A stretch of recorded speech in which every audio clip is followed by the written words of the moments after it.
what does emotional strength look like? It doesn't look like you never feel bad emotions.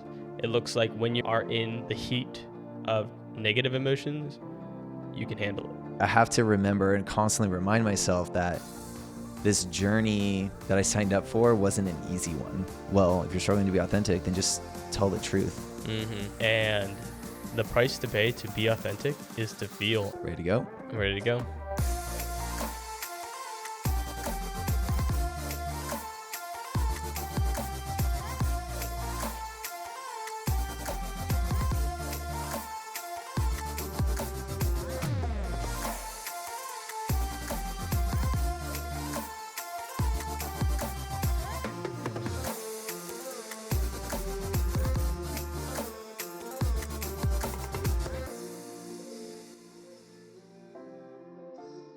Hey guys, welcome to Practically Famous, where we help you achieve social mastery in your dating and personal relationships. I'm Brad, your host. And I'm Jake, your co-host. All right, let's get into it. What was this week like for us? This week was good. It was packed with emotional ups and downs and some positive wins and some insights. Yeah, I agree. It was I even wanted to talk about it last week a little bit, just kind of the ups and downs of game. But I got to be honest, I kind of almost feel like that every week. Yeah. I want to talk about the ups and downs because there are so many ups and downs. Is that the ups and downs of game, or is that just the ups and downs of life that we have chosen to bring awareness to? I think it's a little maybe of both. I think most people try to keep their lives even keel, right? Most people don't try to go through those wild emotional swings, those wild ups and downs. They try to keep everything even keel. So that's why they are very habitual, or they have their vices that they turn to every night to just keep them chilled. So if you smoke weed every night, or you play video games every night, or you just zone out, watch TV. Or even just like have a beer. I feel like so many people just like get home from work and have a beer. Oh, 100%. I used to be like, when I would get home at night, like I would almost be like shaking. Like I would need something, either a drink or to smoke some weed or something. It was just the stimulus, the anxiety from the day. It was just, you needed to calm that. It was just what I used to cope with life. And now that I don't use substances anymore, the ups and downs have been pretty insane. Have been rough. Yeah. They have been very rough because that's how I would escape those things. So now I can't escape them. So I have to feel them and I have to go through them. And they can be a lot sometimes. Yeah. Very overwhelming. Yeah, absolutely. I've never been somebody that used anything to soothe the ups and downs of life, but I just played life very safe. And so I didn't push myself to have a lot of ups and downs, and I was very sensitive as is. So I pretty much just spent all my time being anxious, you know. I beat the ups and downs by just being always up. Yeah. Just always amped up on anxiety. Exactly. Yeah. Everything is scary. I can't feel it when I'm totally in a vibrating, you know. So. Yeah. I think I've always been a fairly sensitive person in the sense that like I feel a lot of things deeply. So my emotional ups and downs, that will be a little intense, but I kind of like it.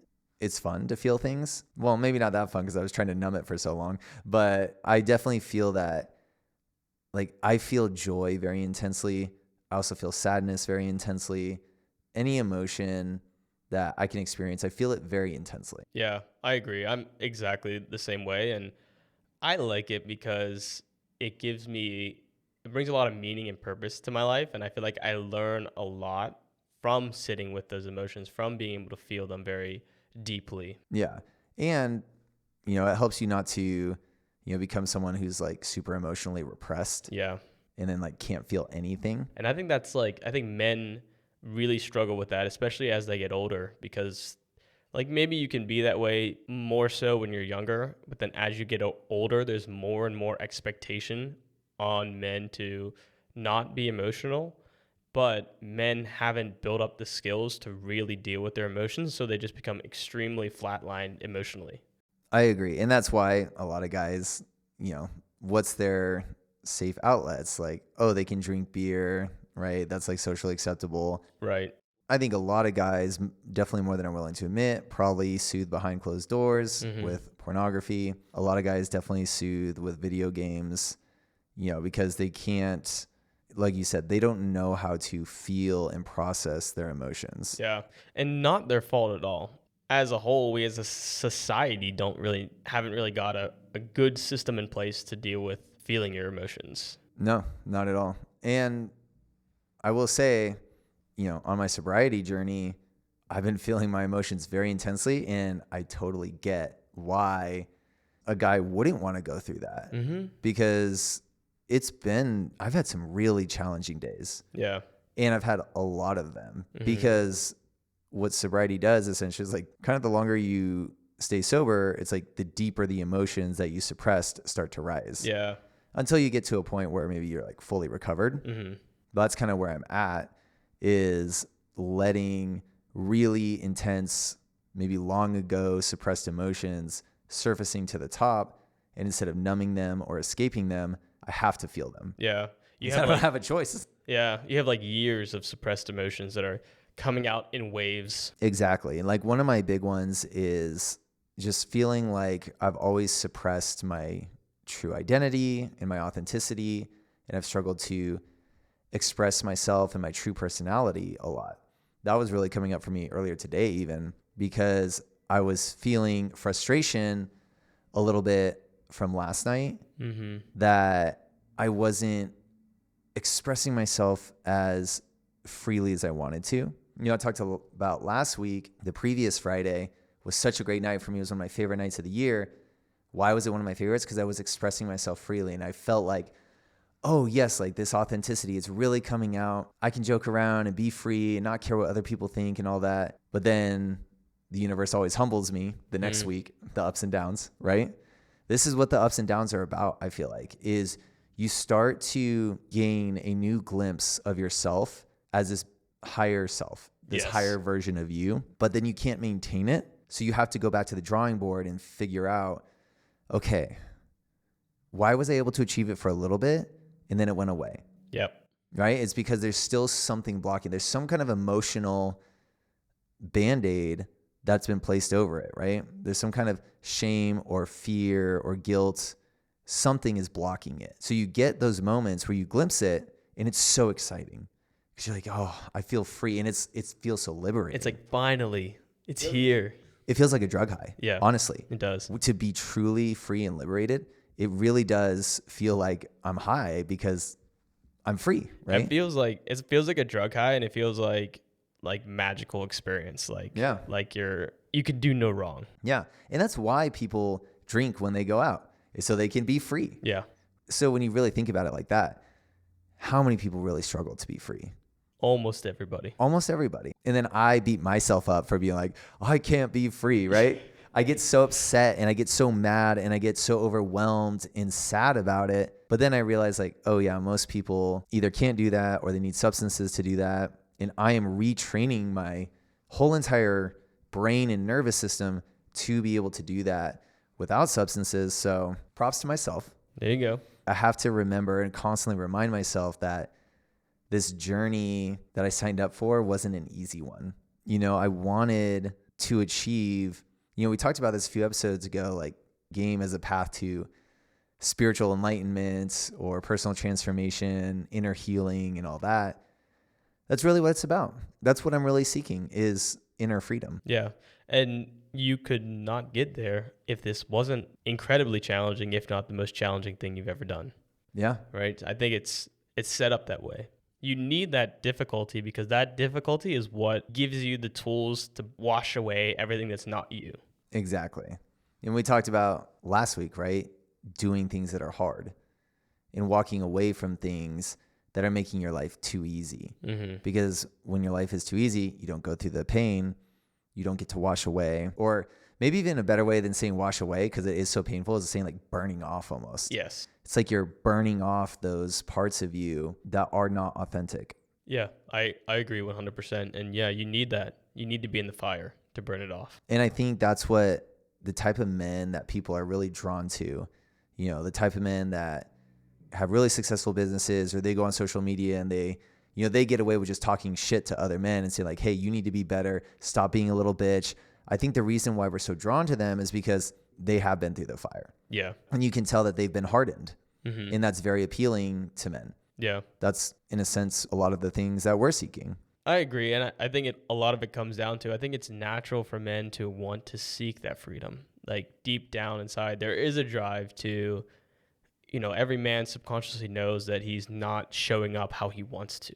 And so he's driven towards finding that. And I think that, like you said, there have been some voices that project that. And that's why men have gone to those places. But not to say that those places don't have their own challenges and issues. But, I think that what we're trying to do is we're trying to go through the fire ourselves and then come out on the other side as a positive voice in that space, because I think that's sorely missing. You're right.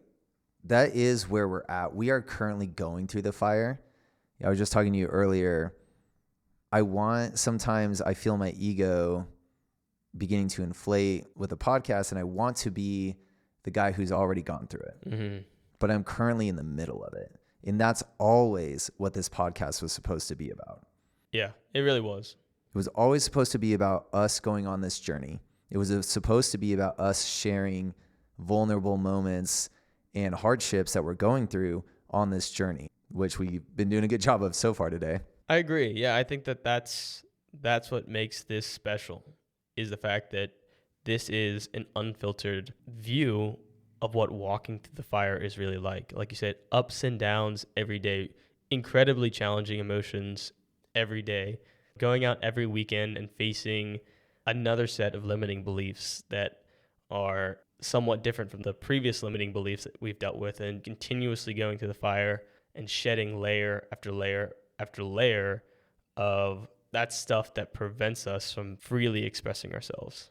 Yeah. And already I feel good that I was struggling a little bit this week with I'm just struggling to be authentic, because I had moments in my head where it's like, well, if you're struggling to be authentic, then just tell the truth. Mm-hmm. I feel like I'm stepping into that even just now in this podcast. Thank God for this podcast, because it is an outlet to develop that part of me and to find my authentic voice, and to be honest about there were a lot of ups and downs this week. I had a very emotionally challenging day today, literally a few hours ago. You did too, right? I did too, yeah. And I was thinking this, I had an emotionally challenging day today and yesterday.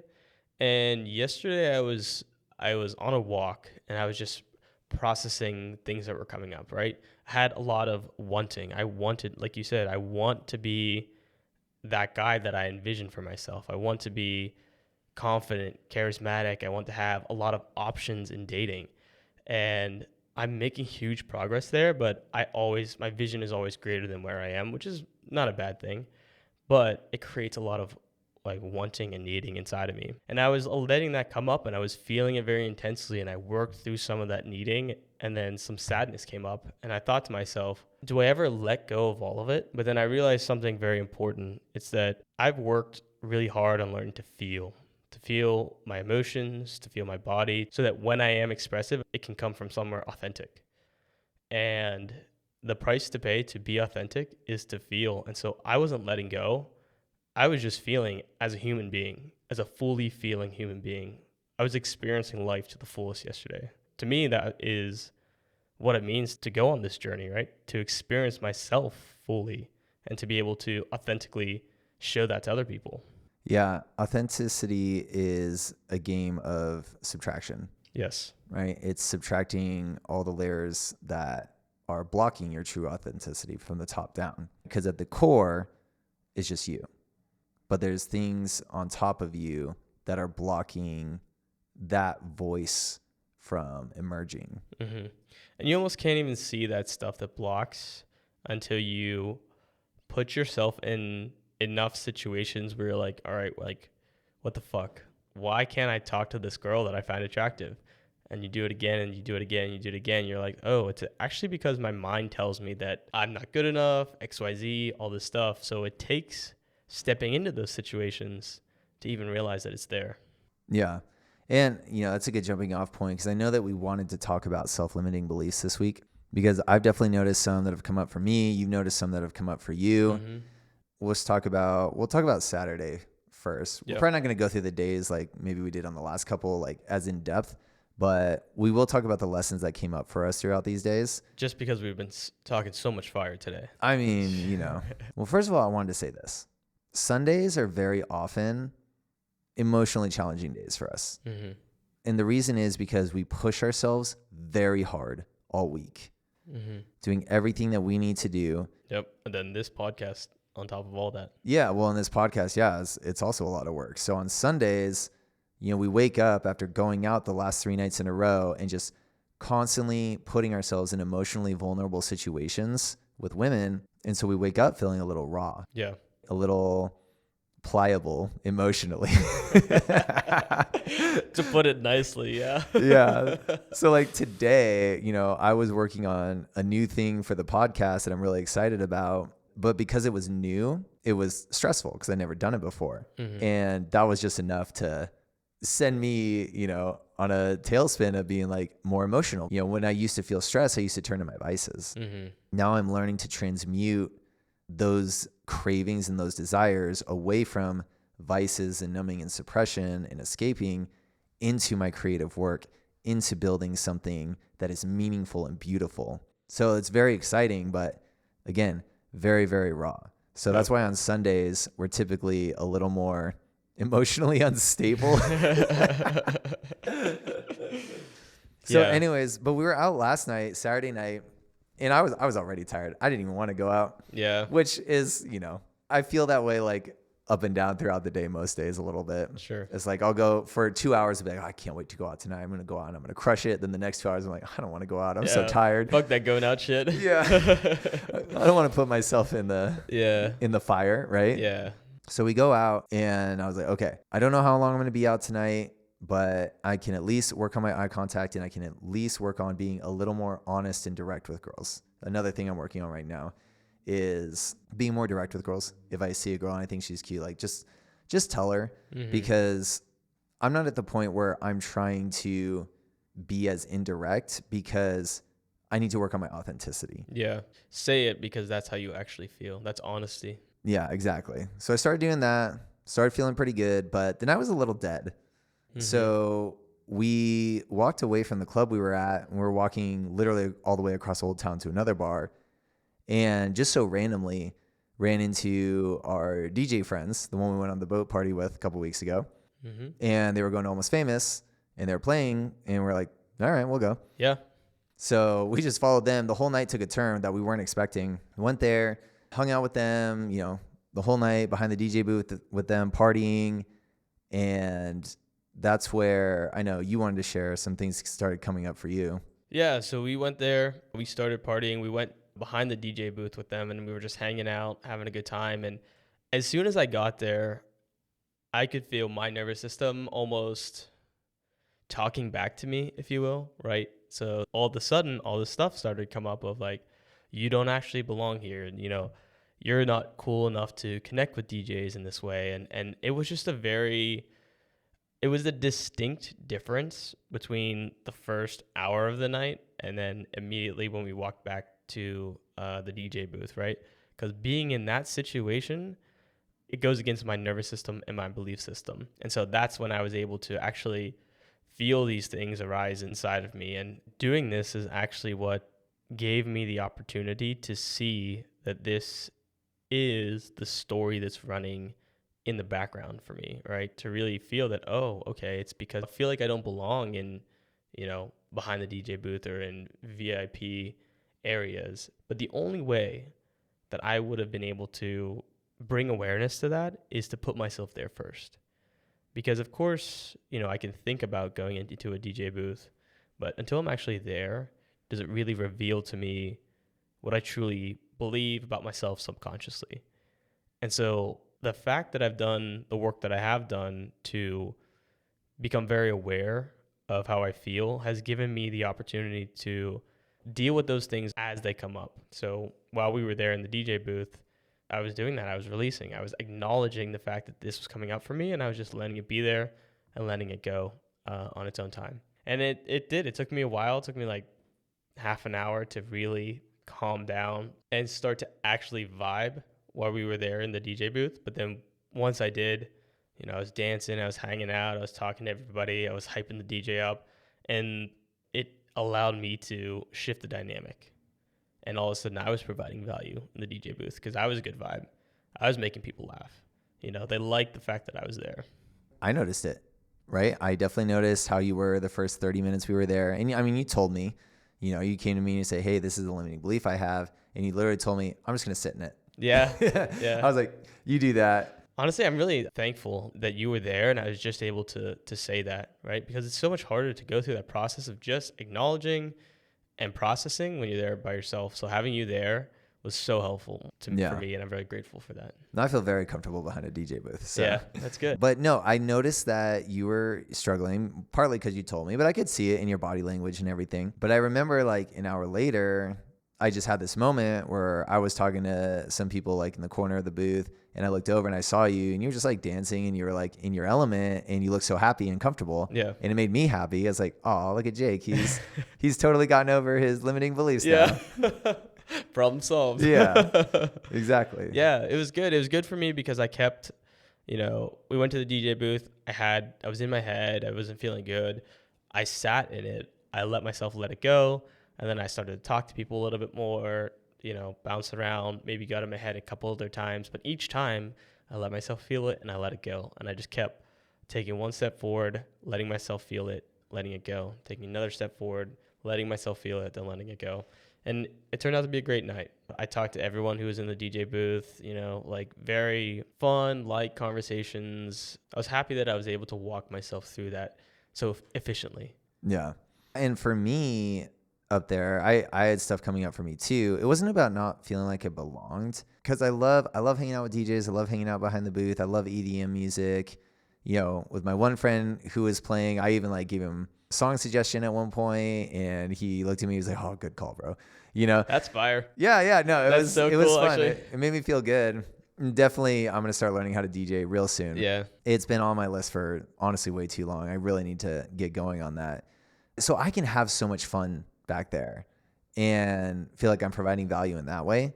Where I really struggle, and I kind of already touched on this a little earlier in the episode, is that I'm mostly like dancing, vibing, having fun. I'm not necessarily talking to everyone a lot in the booth. I had moments where I would have conversations with people, but overall, I don't do a lot of talking. And I just have this limiting belief that I'm not a talker, which might sound ridiculous because I'm literally talking into a microphone on a podcast right now.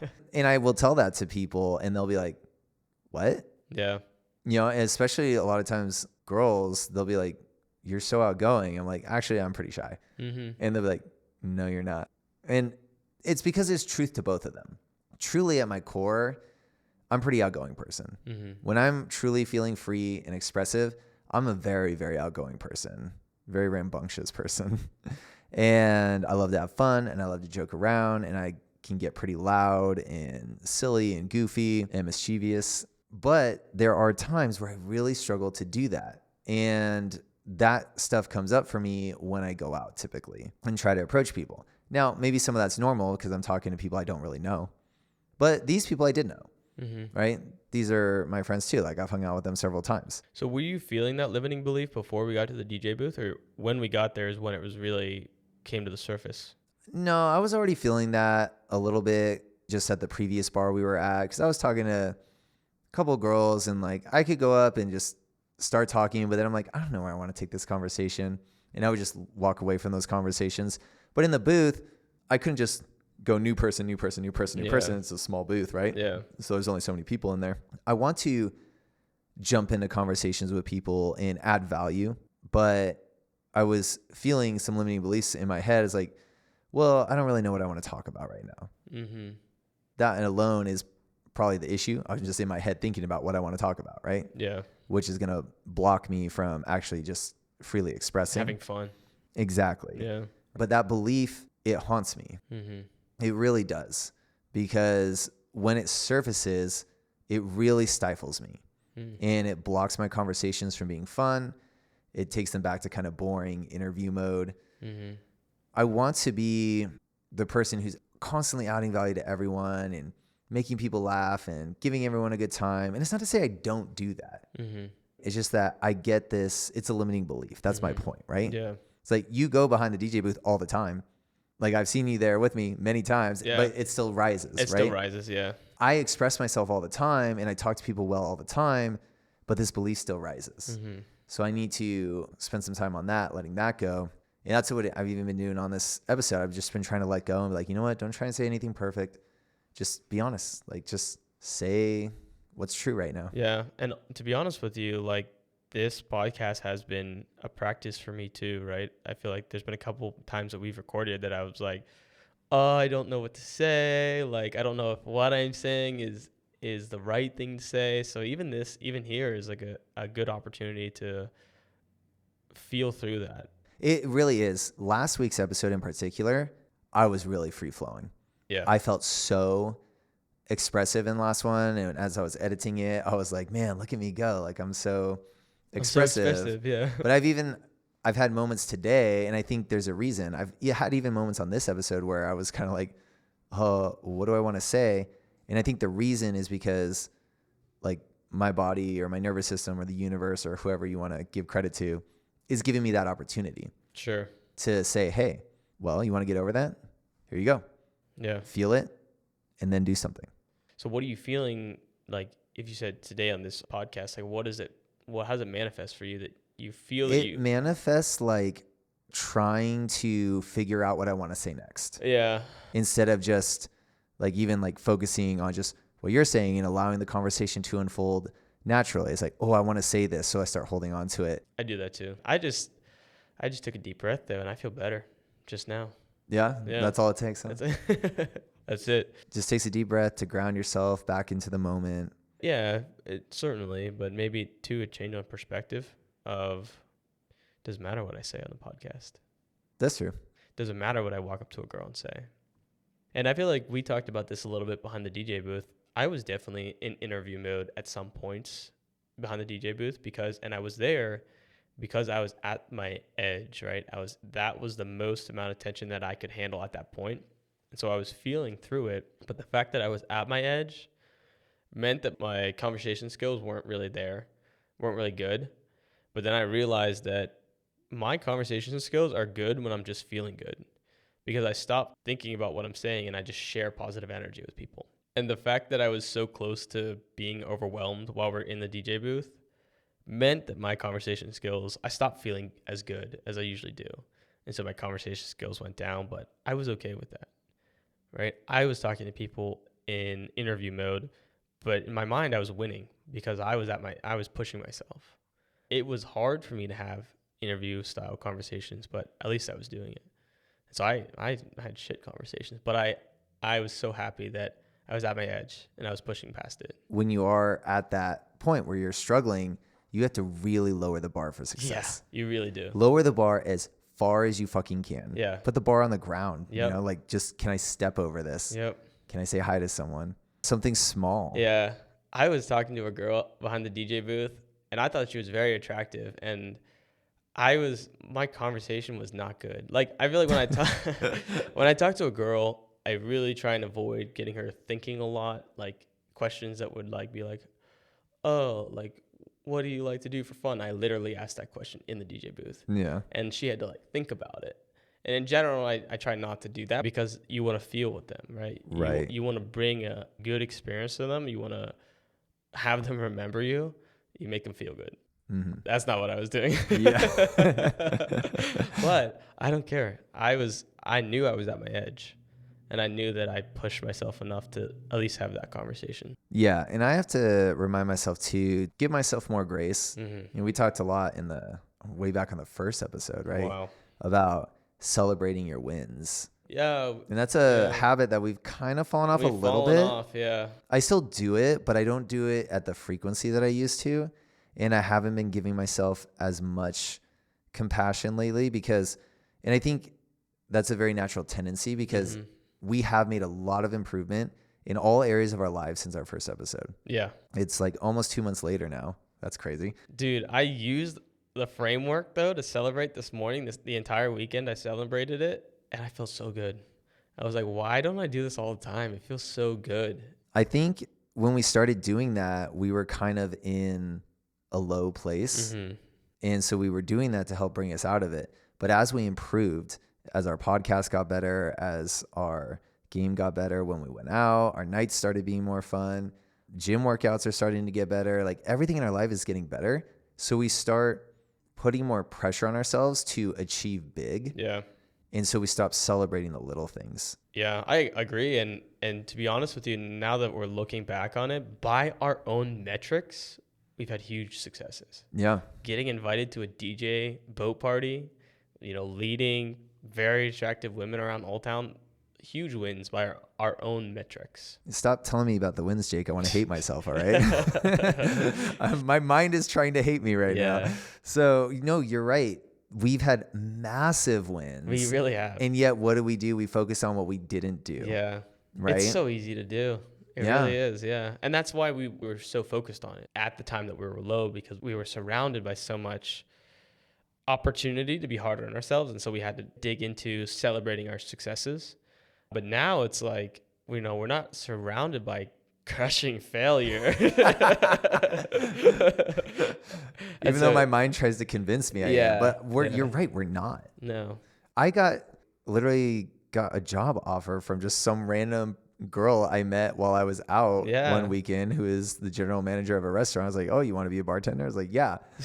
And then we've been behind so many DJ booths. We've dated some really great girls and went on a boat party, and we've been just having so much fun, and everything has been going so well, yet we're neglecting the little things. So we're not feeling it as much as we should be. Yeah. And I think that we aren't even acknowledging the amount of internal growth that we've done, right? To face limiting beliefs that we have, and to shatter them, and to go out and show our nervous system that that's not who we are anymore. So on all fronts, right, we're making huge progress. Maybe it's hard to be patient, but maybe that's a good thing for us to practice. Yeah, honestly, that internal stuff actually might be the biggest win, because after today, I had 2 really, really tough emotional days this week. And yeah, they were tough, but I made it through them without resorting to my vices. And I can't even tell you how big of a win that is for me. And something I definitely have not given myself enough credit for at all. Those are things I would have turned to my vices to the last 10, 15, 20 years, right? Whenever I started self-soothing. So the fact that I'm doing it now, the fact that I've made it through those days without that, it's a fucking miracle. So let's walk through celebrating this. Like, what would giving yourself credit and celebrating it fully look like for you? And I can help you walk through this if you want. Well, let me give you my 3-part framework. Yeah, I was going to say, I got that. So that there's unlocked, the effort level celebration, which is what I've done, right? I put in the work to get sober, and I put in the work to actually allow myself to feel those emotions. And when they came, I sat with them, and I felt them, and I processed them, and I integrated the lessons I learned from them. So that's the effort. The being, right? What kind of man am I? I'm no longer the man who needs to self-soothe with vices to handle his own emotions. I'm an emotionally strong person. Even though that's not how it feels, because I'm having like emotional breakdowns. Right. So I feel like, oh, I'm weak, but it's the exact opposite. The fact that I'm willing to feel them instead of numb them and escape them is strength. That's a really good point. Like, what does emotional strength look like? It doesn't look like you never feel bad emotions. It looks like when you are in the heat of negative emotions, you can handle it, right? You don't turn to your vices. You sit in it. You allow yourself to feel terrible in it, but you just be there with it. That's what emotional strength looks like. Agreed. Yeah, because a lot of guys will either escape it or numb it. Some guys will even like take it out on others, or they'll become abusive or something like that because they can't deal with their own emotions. That's what it means to be an emotional man. Because I think a lot of people would get it just a little confused about, like, oh, a man shouldn't be emotional. Well, what's emotional? An emotional man is the kind of man who feels an emotion and then abuses someone. That's emotional. An emotional man is not someone who feels something and then feels those emotions. Like, I allow myself to feel those emotions. I allow myself to cry and to get them out and to process them in a safe and healthy way. And then there's the third level of celebration, which is the impact that it's making. Well, right here, The impact's right here. Yeah, it really I is. can tell other men that it's okay to feel your emotions. Mm-hmm. And it's okay to process them. It's okay to cry. If you are feeling weighed down by your vices and your distractions or just life in general, you're probably covering up some deep emotions, and they will come out someday in a very negative way. I have experienced that in my past where I've had very dark emotions come out at very inappropriate times. Mm-hmm. And you don't want to wait until then to actually look your emotions in the face and deal with them. You want to deal with them now. And I will be here to tell you it's not easy. It's very hard. And it feels, in the moment, it feels like you're going to die almost. Yeah. Like, I'm not going to be able to handle this. There's so much pain here. There's so much sadness, so much shame, so much grief. I feel so bad about myself. But when you get through it, you actually feel better about yourself because you didn't resort to a form of weakness, right? Which is like some kind of escape. Yeah, absolutely.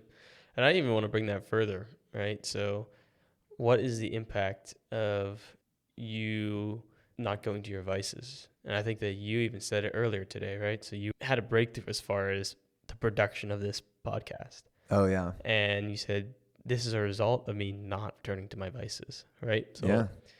everything that we've built here has been impacted in a positive way by you practicing that discipline, you walking the right path. Yeah. And since we're getting to the end of the podcast, so if you're still listening to this, you're a real one. So you can know this. Like, I talk about vices, I talk about substances.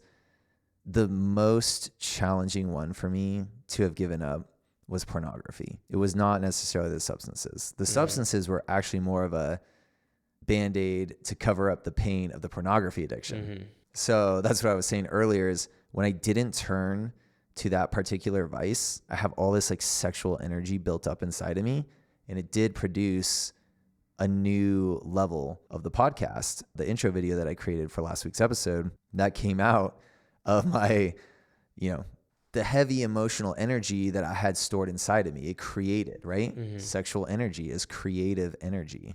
It creates life. Well, instead of just letting it spill out everywhere, I kept it inside me and I created something with it. And it was, again, it sounds glamorous, but it wasn't easy. Yeah. It was physically challenging in my body. Like, I'm shaking, and then it's emotionally challenging. I'm feeling weighed down.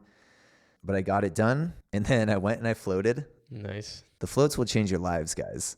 Yep. You go there, sit in a dark room, just quiet, allow your body to relax, because so much of this is it's not so much about being in your head, it's about being in your body. And when you go to the float tank, your body can completely relax. Your mind can, well, my mind couldn't even like necessarily completely relax today because I'd been through so much, but it was still a very powerful float, and it allowed me to integrate everything that I went through earlier today. Nice. Yeah, I love that. The floats have been so important. I haven't been able to go. I got a new tattoo, and I haven't been able to float. So, in a week, I'll go back. I don't know what I'm going to do when I start getting my tattoos. Yeah. Like, I need to be emotionally stable before I start getting my tattoos because I need those floats right now. Yeah. I've dealt with pornography and substance abuse for most of my life, and I didn't start getting a handle on it until a few months ago when I started floating. Yeah, thank God for the floating. I don't know. Like I said, I can't say for sure that it was the floating itself that did it, but I also can't say it's not. It's at least a very important part of the... It has, because it gave me another way to regulate myself. Yeah. I don't really realize how tense I am until I go and float, and I leave. I'm like, oh God, I feel so much better. Yeah. So. Well, today when I left, and this is how I can tell it's a really good float, is when I leave the float, music, I'm extremely sensitive to it. So I can't listen to anything hyper stimulating. So I'll listen to like some really chill house music, like super chill vibes house music. I will be stimulated by it in the same way that like heavy metal would stimulate me on another day. Interesting. Like it's so like overwhelming, but like not in like an aggressive way like metal would be, but it's so overwhelming in a stimulating way. Like I feel the beats, like I feel them so intensely. It's like moving. almost. Very moving. Interesting. Yeah. I got to get on that. Dude, I'm telling you, Float followed by Chill Beats. Change your life. Fire. So All right. fire. All right. I'm doing it as soon as I can. Well, it's been a very raw and vulnerable episode. Yeah, it was. I think we needed that too because honestly, we could use more vulnerability on the podcast because I know I've been guilty of trying to say the right thing. Yeah. But I think the next step for us is to just, again, what did we create this podcast for? We created it for a space to us authentically show our journey. Yeah, So, I agree. Like I said earlier, that was supposed to be the whole point of this. Yeah. And I've been guilty of it too. mm-hmm. Trying to say the right thing, trying to make myself look good. I think maybe the podcast will start to lead our game a little bit. Mm-hmm. Honestly, it feels so good to be like, to admit that too, to be like, yeah, I was trying to say the right thing. I was trying to be the right thing for what I thought this podcast needed, but really what this podcast needs, it needs me to show up exactly raw and authentic. Yeah. And I'll be honest, I struggled a little bit through the first half of this podcast because of that. Mm-hmm. Me too. To be raw and vulnerable. I mean, I did jump off right away and start talking about like emotionally challenging days, but there was still so much of me that was like, is it okay for me to say this? Like, yeah. is this going to sound good? Are people going to listen to this? Mm-hmm. But so we started, even though it was vulnerable, it was coming from a place of, this is what I think people want to hear versus this is my life. Yeah. This is what's happening. This is what's happening inside me as I chase my goals. Yeah. And so I think that today's episode was an extremely important episode, not just for the podcast, but like I said, I think it's going to start to lead our game as well in our authenticity, in the way that we show up when we're out meeting people and talking to girls. I think we learned a valuable lesson today. Yeah. Just stop trying to be something and just be what you are right now. Yeah. That's beautiful. Love that. Yeah, I love that.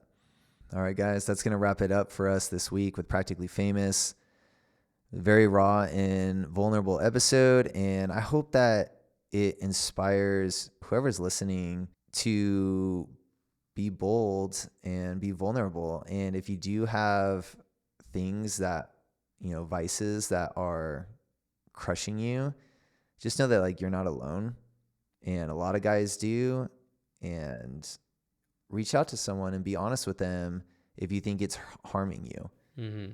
Don't put any judgment on it. I have no moral judgments against addiction, maybe because I've been a sufferer of it. So I know that it's not a moral decision that like I made. It was an emotional decision to cover up painful emotions. So if you guys have struggled with stuff like that, reach out to someone and someone you trust.